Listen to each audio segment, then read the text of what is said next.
जय गुरुदेव मेरे प्यारे भाई बहनों। इंदिरा रावत राजस्थान अजमेर से। प्यारे भाइयों और बहनों, आपने गुरु नानक देव जी का नाम तो अवश्य सुना होगा।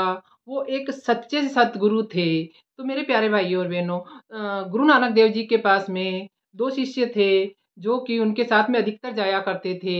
एक तो मर्दाना भाई और एक बाला भाई।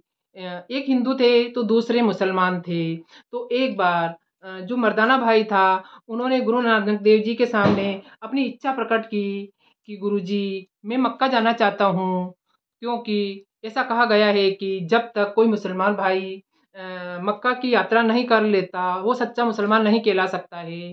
तो गुरु नानक देव जी मर्दाना भाई के कहने के अनुसार मक्का की यात्रा पर चल पड़े। और बहुत लंबी यात्रा तय करने के बाद में जैसे ही वो मक्का के यहाँ पहुँचे, तो वो पहुँचते पहुँचते बहुत ही ज़्यादा थक गए थे। तो उन्होंने क्या किया, वहाँ पे जो आराम गृह बना हुआ था, वहाँ पे वो आराम करने लगे और सो गए और रेस्ट करने लगे। इतनी देर में मक्का के वहाँ पे काम देखने वाले एक सेवक आए और उन्होंने देखा कि ये मक्का की तरफ पाँव करके ये बाबा सोए हुए हैं। तो वो बहुत ही ज़्यादा गुस्सा हो गए और उनको चिल्लाने लगे कि तुमको पता नहीं चलता है क्या, मक्का की तरफ तुम पाँव करके सोए हुए हो? ऐसी धृष्टता तुमने कैसे की? तो गुरु नानक देव जी एकदम उठे और एकदम वो देखा कि कौन है। तो उन्होंने देखा, आंखें खोल के देखा जैसे ही, तो उन्होंने बोला कि माफ़ कीजिएगा भाई, माफ़ कीजिएगा, मुझे नहीं पता था। मैं बहुत ही ज़्यादा थका हुआ था और मैं सो गया। लेकिन मुझे ये नहीं पता कि भगवान किस दिशा में रहते हैं और किस दिशा में नहीं रहते हैं।